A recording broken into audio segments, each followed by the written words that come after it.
Você tem ideias erradas a respeito do tema do dinheiro e a Bíblia? Hoje no programa Escola Bíblica nós vamos entender o que é a prosperidade à luz da Bíblia. Quando a Bíblia cita dinheiro, o que ela quer nos ensinar? É agora no programa Escola Bíblica.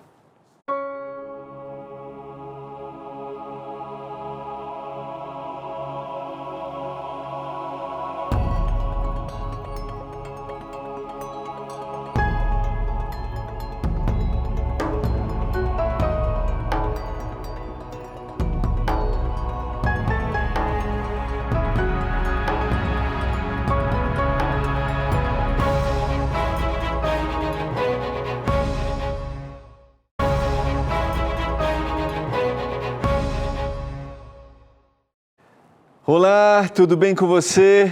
Uma alegria poder estudar a Bíblia, começar uma nova temporada, terminar o ano, estudar com você educação financeira à luz da Bíblia. Como terminar o ano? Colocando as contas em dia, pensando nos objetivos para 2023. Como não ser motivado, porque parece que no final do ano a gente vai recebendo mais, né? Mais no que vem férias, vem 13º, e aí o indivíduo olha e diz assim, opa, tem muito aqui.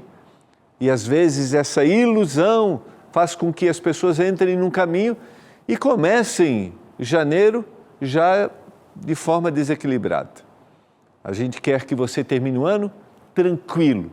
A Novo Tempo pensou que a gente deve equilibrar as nossas finanças e entender isso à luz da Bíblia, para que a gente seja abençoado. Talvez você não tenha grande quantia, talvez você não tenha grandes recursos, mas aquilo que você tem, você é próspero, você recebe bênçãos e abençoa as outras pessoas. Você pode receber o seu guia de estudos, daqui um pouquinho eu vou falar o nosso novo guia, Educação Financeira à Luz da Bíblia. Faça isso do seu ambiente familiar, junto com o seu cônjuge, junto com os seus filhos, junto com a família. Como disse o pastor Antônio Tostes ontem, toda a família deve participar deste momento. Nós vamos orar a Deus porque hoje vamos entender prosperidade à luz da Bíblia. A gente vai aprofundar no texto bíblico. Quando a Bíblia cita o tema do dinheiro, o que ela quer nos ensinar? Qual é o objetivo que ela tem? Vamos orar? Pai do céu, nós vamos abrir a Tua palavra mais uma vez. Ajude-nos a entendê-la nesse tema que para alguns até gera desconforto, para algumas pessoas que talvez precisam passar por um processo de reeducação, para pessoas que não conseguem visualizar uma saída para o momento financeiro que estão vivendo. Que elas acreditem que pelo poder da palavra há transformação. Eu suplico por isso, neste momento, e peço bênçãos materiais para cada um dos nossos telespectadores, em nome de Jesus. Amém. Vamos lá? Ontem nós trabalhamos um pouquinho que a Bíblia é o caminho para a gente entender, que a Bíblia quer nos habilitar para toda obra, que a Bíblia quer que a gente tenha uma vida de muitos recursos, uma vida abundante. Quando eu digo muitos recursos, é dentro daquilo que você tem, você viver em paz, tranquilo e abençoando outras pessoas. E a gente percebeu isso ontem, e hoje nós vamos trabalhar um pouquinho essa necessidade que a gente tem para desmistificar, quebrar visões erradas para entender o que é prosperidade na Bíblia, porque de forma equivocada, algumas pessoas até exploram esse tema da prosperidade. Alguns, infelizmente, querem tirar ou querem proporcionar às pessoas aquilo que não está dentro do plano de vida dessas pessoas e daquilo que Deus não deseja para elas. Vamos lá? Vamos ao nosso segundo tema de educação financeira à luz da Bíblia. o tema número 2, o capítulo número 2, prosperidade. E ontem eu terminei lendo este verso que está no Salmo 112, 1 a 3. Qual é o grande objetivo de Deus para a nossa vida? Que a gente seja abençoado, e abençoado é o homem que teme ao Senhor e que se compraz nos seus mandamentos, aquele que desfruta daquilo que o Senhor ensina. A sua descendência será poderosa na terra e será abençoada a geração dos justos. E na sua casa há prosperidade e riqueza, e a sua justiça permanece para sempre. Diante desta visão que Deus quer nos abençoar, eu quero apresentar agora, na sequência, o que está no Guia dos Estudos, pensamentos que são negativos, que a gente tem em relação a quando a Bíblia cita textos sobre recursos financeiros. Como, por exemplo, 1ª carta a Timóteo, capítulo 6, verso 10. Porque o amor do dinheiro é a raiz de todos os males. E alguns nessa cobiça se desviaram da fé e a si mesmos se atormentaram com muitas dores. Quando a gente entende um pouquinho mais, eu convido você a abrir a sua Bíblia na 1ª carta de Paulo a Timóteo, no capítulo 6. Quando você vê o que está no contexto que começa lá no verso 3, que são os perigos ensinados pelos falsos mestres e pelas riquezas, esses falsos mestres, através dos recursos que eles exploravam, queriam ter ganhos com isso e levavam as pessoas a uma visão equivocada do que era prosperidade. Se a gente lê, por exemplo, o que está no verso 8, tendo sustento e com que nos vestir, estejamos contentes. Ora, os que querem ficar ricos caem em tentação e ciladas, e em muitos desejos insensatos, e desejos que são perniciosos, os quais afogam os homens na ruína e na perdição. E ontem eu citei, ou melhor, sublinhei uma frase citada pelo pastor Antônio Tostes, que o dinheiro com Deus se torna uma bênção, mas o dinheiro sem Deus se torna um caminho de perdição. Quando a gente analisa o contexto, e aí ele vai dizer na sequência, no verso 10, porque o amor ao dinheiro é a raiz de todos os males. O problema não está no dinheiro, esse é o contexto. O problema está na forma como o indivíduo usa esses recursos e quer alcançar esses recursos. O texto diz que ele procura caminhos que vão lhe trazer ruína, perdição. É uma ideia errada do processo, porque Deus não está presente nessa orientação e para aquilo que o dinheiro deve verdadeiramente ser usado. Então, o problema não está com o dinheiro. O problema está na forma como ele está buscando e como ele está usando. É esse o contexto. É isso que ele está colocando aqui. Marcos capítulo 10, verso 25. É mais fácil passar um camelo pelo fundo de uma agulha do que entrar um rico no reino de Deus. Vamos para o contexto de Marcos.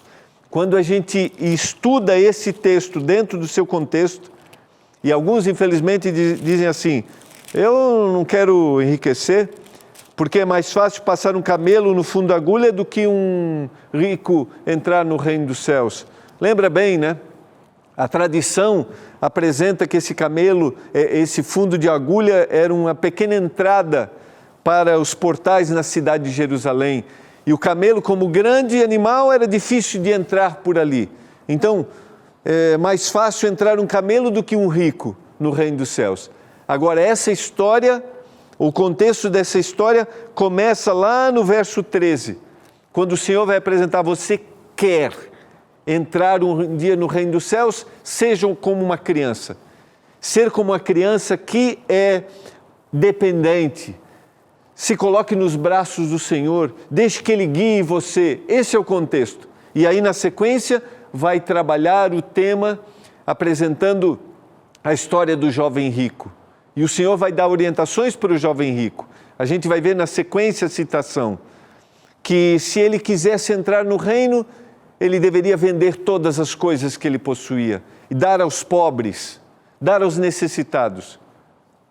O problema não estava com aquilo que ele tinha, o problema estava com o que ele fazia com o que ele tinha, ou seja, muito mais dependente, muito mais ligado, transformando aquilo como um Deus e criando um muro de separação com o seu Deus, do que na realidade aquilo deveria ser uma bênção para a vida dele e abençoar as outras pessoas. Então o problema não era ser rico, mas era tornar a sua riqueza como um Deus. Por isso que o Senhor, nessas situações, não está trazendo um problema com o dinheiro, está trazendo um problema de dependência do que o dinheiro pode se tornar ou da forma de alcançá-lo. Dá para entender? Fica claro para você?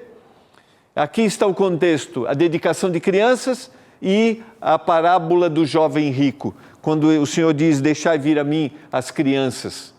Esse é o contexto da história.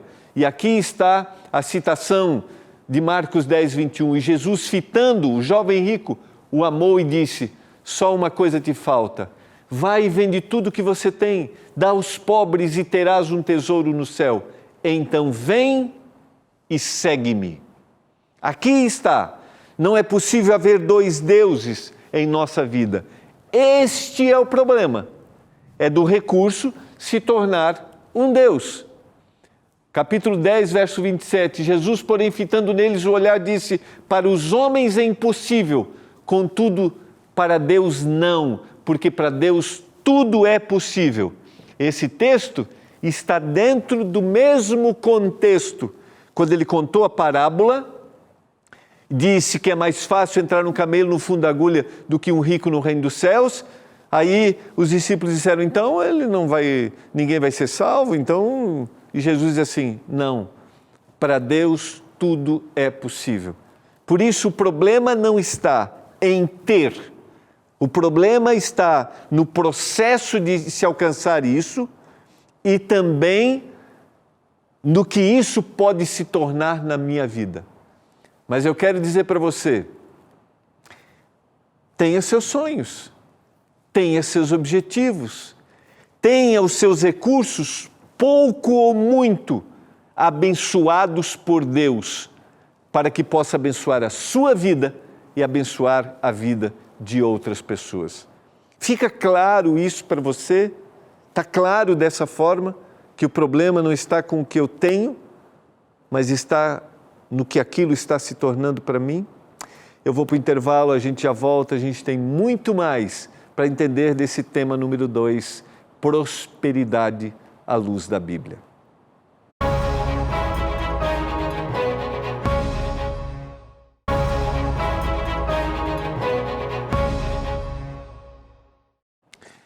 Estamos em uma nova temporada do programa Escola Bíblica, Educação Financeira à Luz da Bíblia.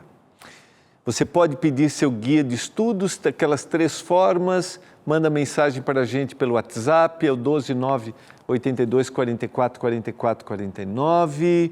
Você também pode acessar, está aqui na tela, precisar tirar uma fotinho, é só mandar uma mensagenzinha para receber um link, tá? Você também pode acessar o nosso site, tá? novotempo.com/escola bíblica. Também tem que preencher o cadastro ou dar uma ligadinha para a gente no horário comercial. Peça a revista Esperança Novo Tempo, Educação Financeira à Luz da Bíblia. Liga no horário comercial se quiser, está aí o telefone, 0 operadora 12 21 27 31 21. Eu mandaria mensagem agora, mas se quiser ligar, as meninas vão atender você e você daqui um pouco vai receber já na sua casa o nosso novo guia de estudos para começar 2023 organizando suas finanças. Porque eu sempre penso assim, não importa quanto que você tenha, importa que o que você tem seja abençoado por Deus, porque vai abençoar você e vai abençoar outras pessoas. Porque o Senhor quer que você prospere. Dentro daquilo que você tem, você pode investir, a gente vai ver ao longo da temporada, para você crescer e abençoar ainda mais a vida de outras pessoas, tá bom? Vamos lá? Vamos seguir aqui o nosso estudo. Estamos desmistificando a ideia de que ter recursos ou buscar recursos é negativo. Não. O problema é como eu busco, qual é o objetivo que eu tenho e se eu me torno dependente disso, tá? O pastor escreve no Guia de Estudos, pastor Antônio Tosti, o problema não está no dinheiro, mas sim na forma como nós lidamos com ele. O lugar que ocupa na nossa escala de valores. Lembra?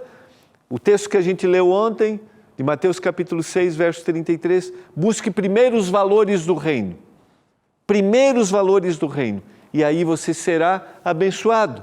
É o que o Senhor está dizendo aqui. O problema não está com o dinheiro. Né? O Senhor está dizendo que eu devo ser abençoado. Qual é a sua relação com o dinheiro? E ontem a gente conversou um pouquinho com o pastor Toninho, isso tem a ver muitas vezes com o nosso processo educacional, com o nosso estado psicológico, a motivação. A gente vive, né, agora, final do ano, compre isso, compre aquilo, dê presente para esse, presente para aquele. Eu vou dizer para você, faça isso dentro dos seus recursos. Faça isso dentro do que você tem, porque mais do que o valor monetário, o presente expressa um carinho, aquilo que vem do seu coração.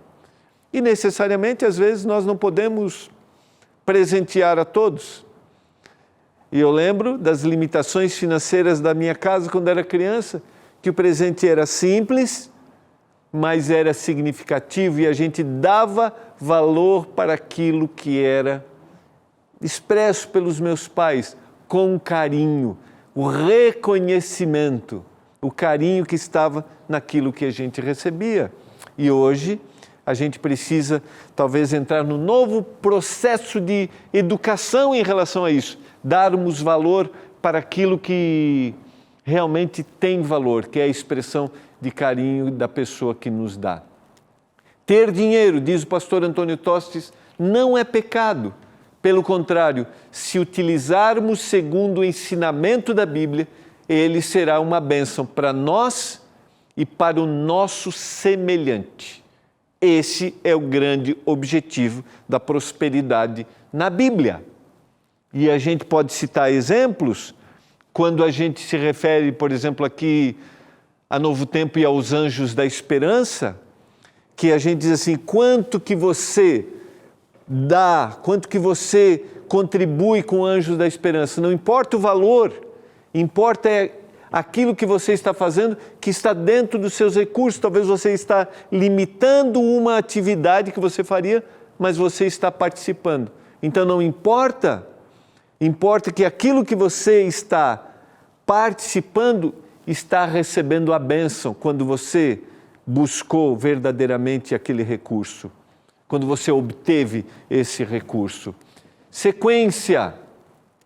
Exorta os ricos do presente, carta de Timóteo, capítulo 6, verso 17. Exorta os ricos do presente século que não sejam orgulhosos, nem depositem a sua esperança na instabilidade da riqueza, mas em Deus, que tudo nos proporciona ricamente para o nosso aprazimento, para a nossa satisfação, para o nosso prazer. Então o problema não está na riqueza, mas está no quê? Depositar a minha esperança nos recursos que são instáveis, que a gente tem e daqui um pouco não tem. Mesmo capítulo 6, verso 18 e 19, que pratiquem o bem, sejam ricos de boas obras, generosos em dar e prontos a repartir, que acumulem para si mesmos tesouros, sólido fundamento para o futuro, a fim de se apoderarem da verdadeira vida.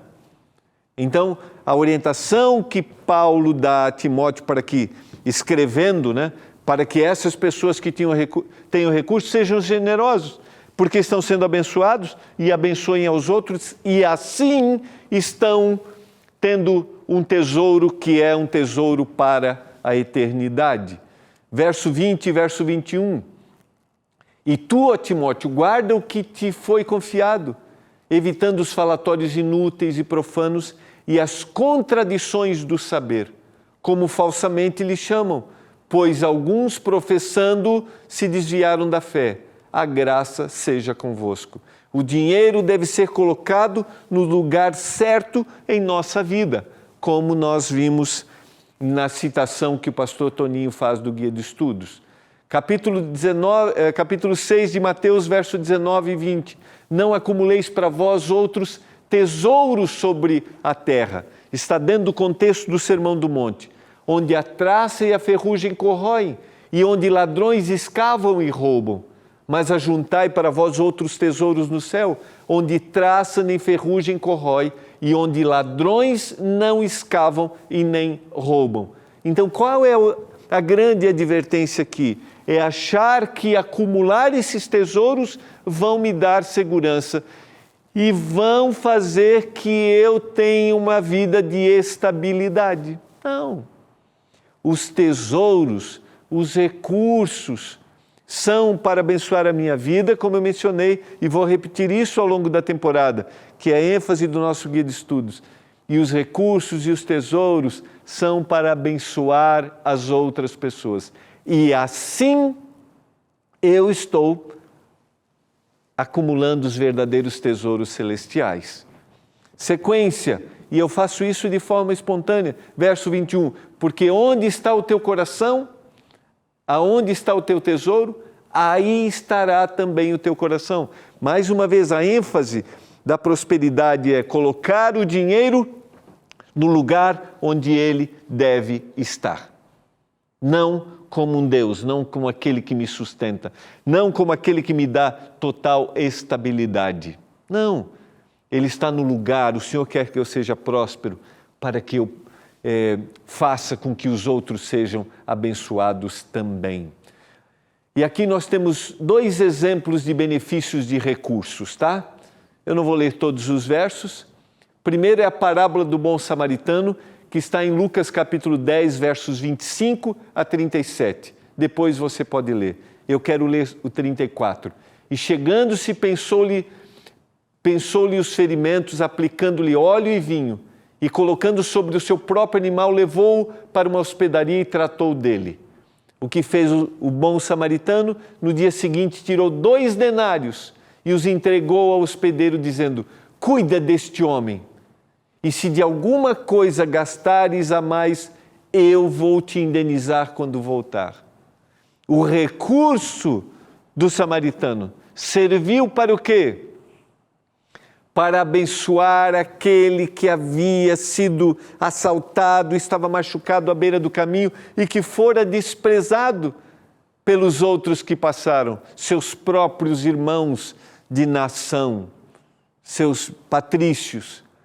Os recursos foram usados para a bênção. Uma outra história que está também no nosso guia de estudos para a gente refletir é a história de José, de Gênesis capítulo 37 até o capítulo 50. Uma longa história de um menino com 17 anos que foi vendido, mas se torna aos 30 anos um governador de todos os recursos da maior nação da época, o Egito. O Senhor era com José, que veio a ser homem próspero.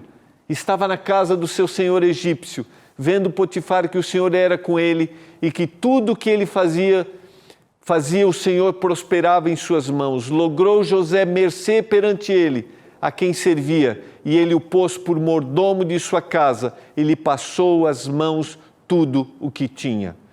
Ele é vendido, ele é reconhecido por Potifar, ele vai para a prisão de forma injusta e agora se torna governador.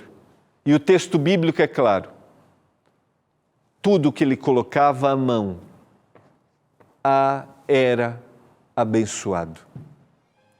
E por causa das suas habilidades, ele conseguiu fazer com que os recursos pudessem aliviar a fome do mundo habitado, daquela região naquela época. O Senhor quer abençoar. Não sei quantos são os seus recursos, mas o Senhor quer te abençoar. E eu quero orar por isso nesse momento. Pai, obrigado pela mensagem da palavra. Obrigado porque o Senhor quer nos abençoar. O Senhor quer que a gente prospere, tendo o pouco aos olhos, talvez de quem tenha muitos recursos, ou tendo muito. E eu peço uma bênção sobre cada um dos telespectadores, que eles sejam abençoados materialmente e abençoe outras pessoas também. Eu suplico por isso, em nome de Jesus. Amém.